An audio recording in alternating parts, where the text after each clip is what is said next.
ఈ 2025వ సంవత్సరం హెచ్చరిక సంవత్సరం.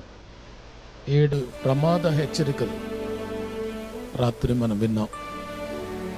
ఈ సంవత్సరం కాస్త ప్రమాదకరమైన హెచ్చరికలు దేవుడు మనకు చేస్తూ వచ్చారు. ఆ ప్రమాదకరమైన హెచ్చరికలు ఎందుకు చేయబడ్డాయంటే మనం సవరించబడడానికి మాత్రమే. న్యాయాధిపతులు 20:25 ప్రకారం ఆత్మీయుల దాడి, యోబు 20:25 ప్రకారం ఆరోగ్య సమస్యలు, సామెతలు 20:25 ప్రకారం మొక్కుబడి విషయములో ఇబ్బందులు,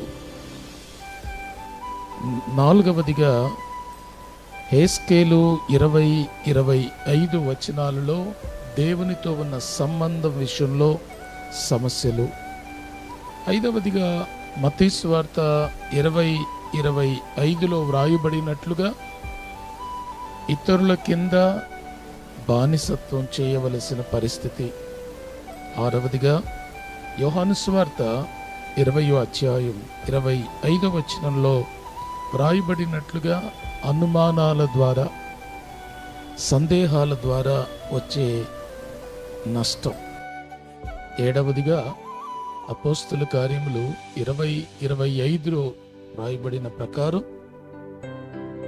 మరణమే, కనుమరుగైపోవడమే, కనిపించకపోవడమే జరగవచ్చునేమో.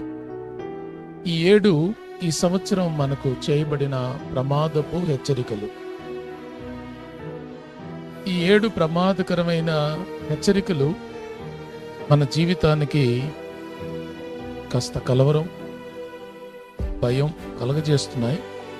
కాబట్టి జాగ్రత్త పడి ఈ హెచ్చరిక సంవత్సరంలో లెక్కలేనట్లుగా వెళ్ళిపోకుండా, హెచ్చరిక బోర్డు ఉందంటే అక్కడ కాస్త ఆగాల, ఆ బోర్డును చూడాల.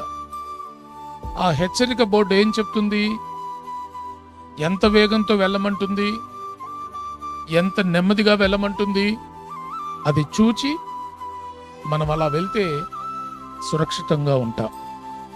హెచ్చరికను పట్టించుకోకపోతే మనం మళ్ళీ కనబడమేమో.